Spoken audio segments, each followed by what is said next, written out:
High five, y'all! I am Marcus. This is Yharnam FM. Kind of bittersweet at this point because this may or may not be the next to last Yharnam FM. We are at the end of this playthrough. Today we are going to take on Ebrietas here in the Upper Cathedral Ward.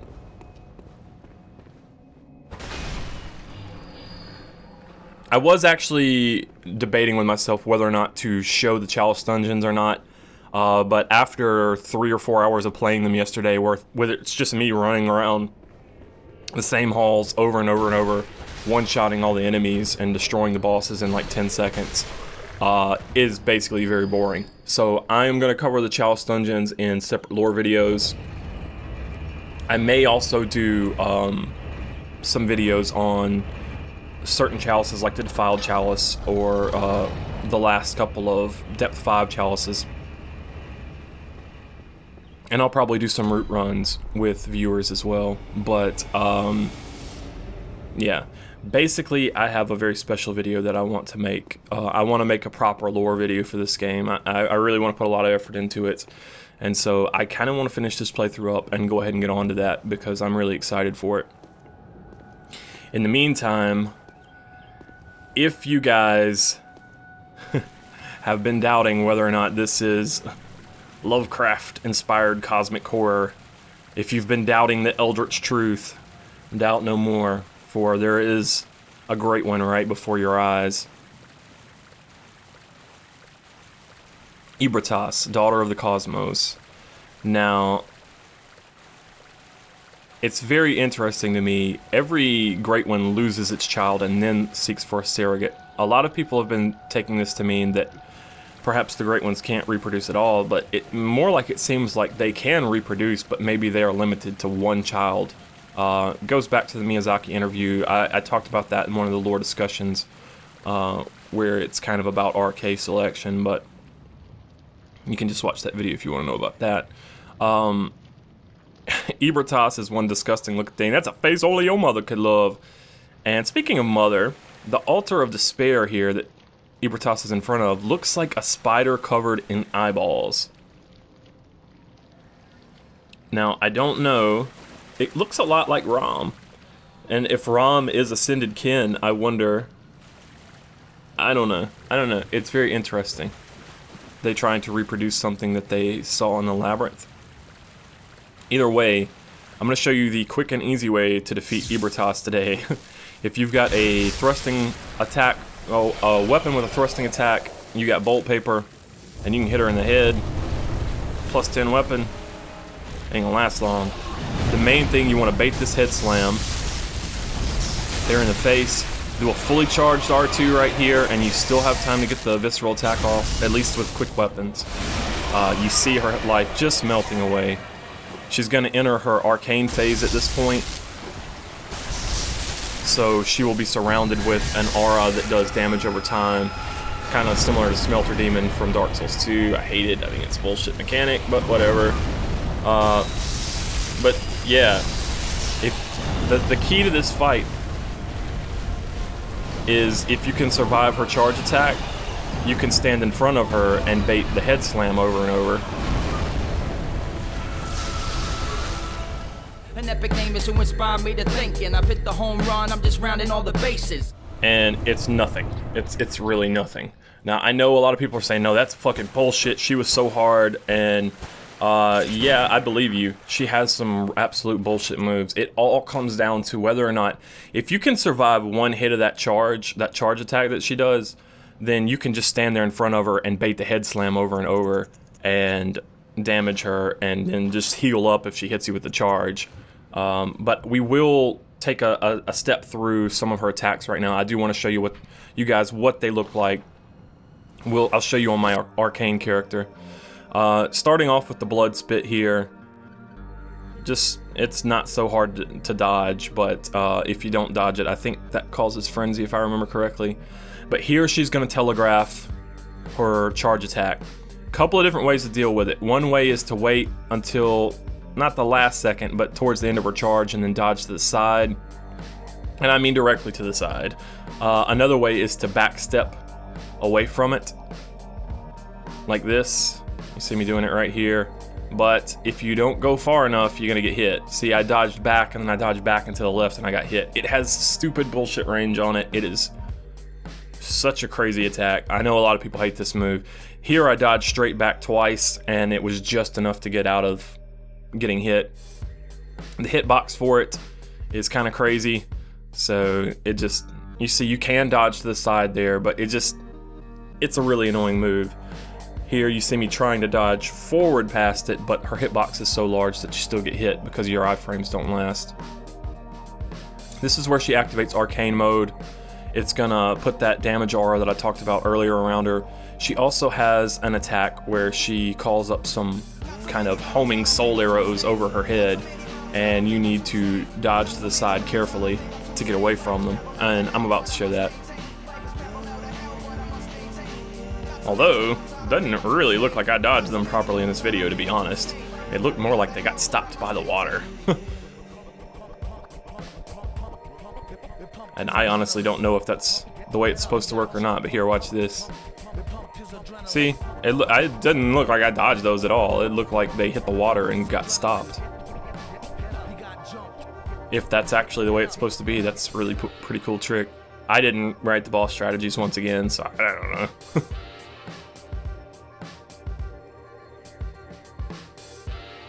But that's it. It's really about baiting the head slam and whacking her in the face. She don't like getting hit in the face.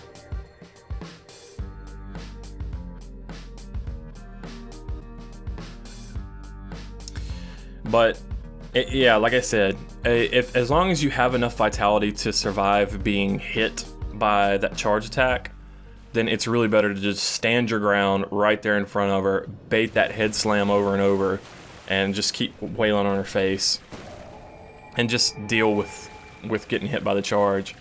As for the arrows attack, just make sure and dodge to the side as it's trying to hit you. And it'll be three rounds of shots. The Great East Chalice. It was also the first Great Chalice brought back to the surface since the time of Byrgenwerth and allowed the choir to have audience with Ebrietas, the cornerstone of the choir, the elite delegation of the Healing Church. So the Great East Chalice, in the first place, the choir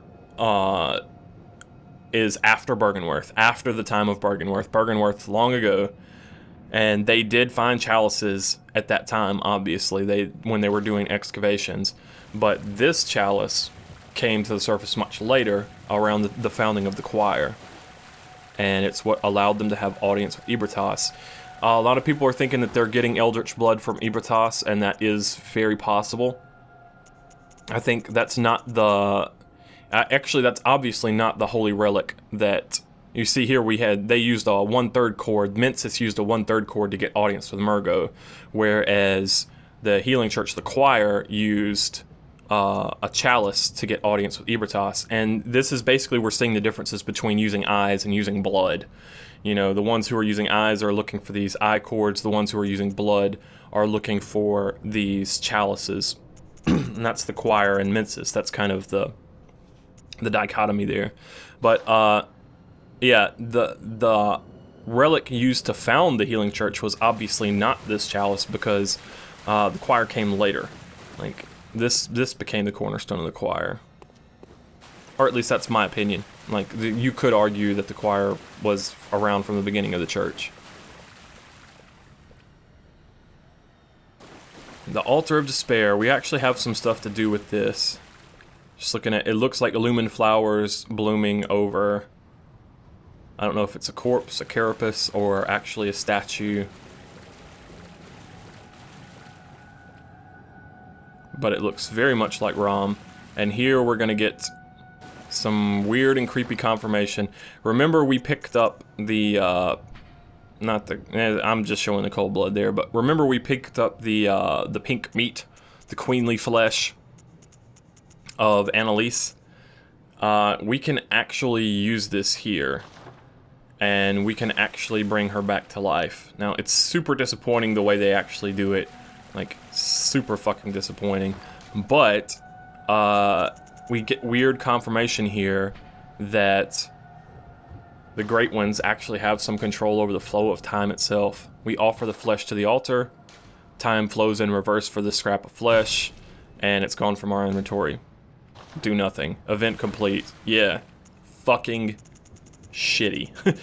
Really crappy the way that this event was handled. Really, really not good. I mean, for something that's so important, because this restores her to life, so you can resume that covenant again, that oath, but, like, there's nothing to it there.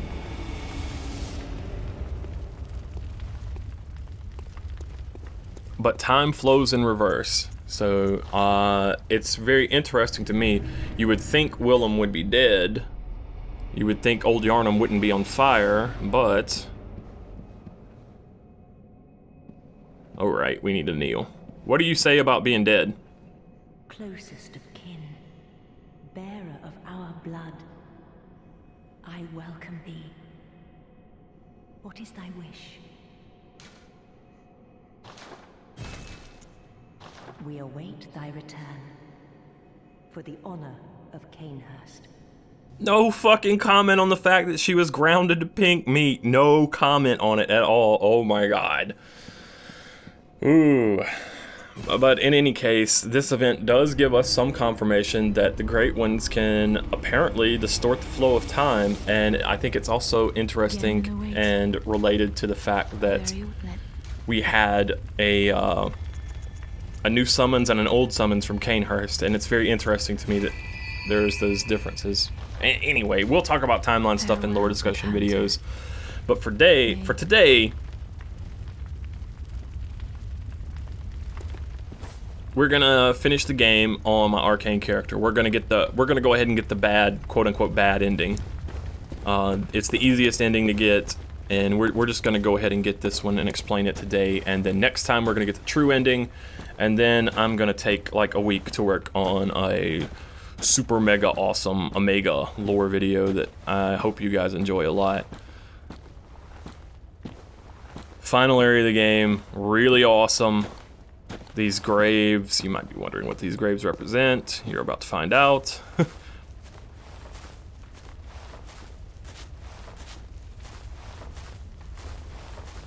Love this area.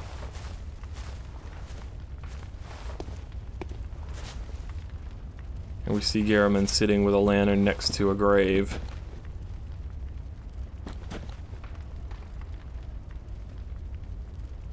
It's the workshop burns.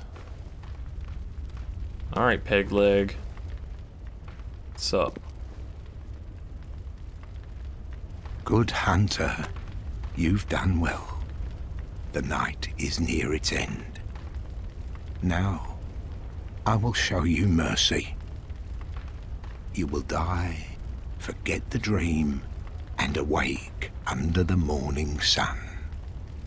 You will be freed from this terrible hunter's dream. Farewell, my keen hunter. Fear the blood.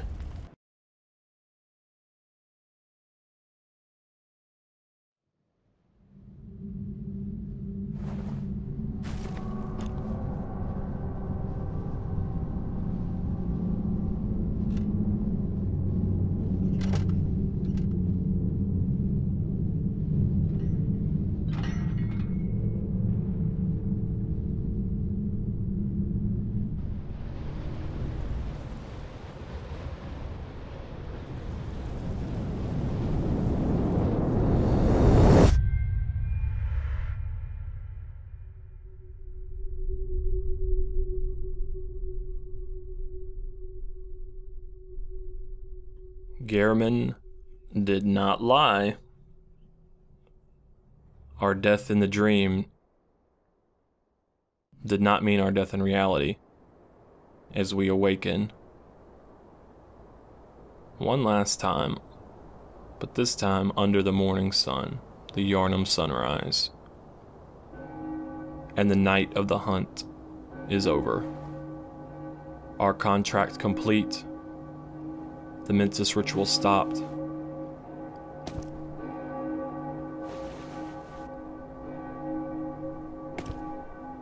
we leave the dream behind.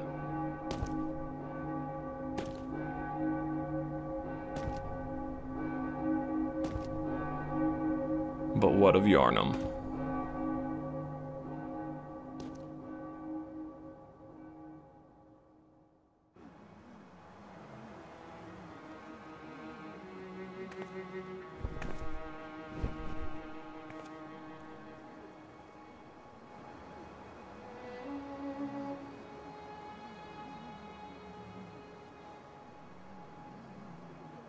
Farewell, good hunter.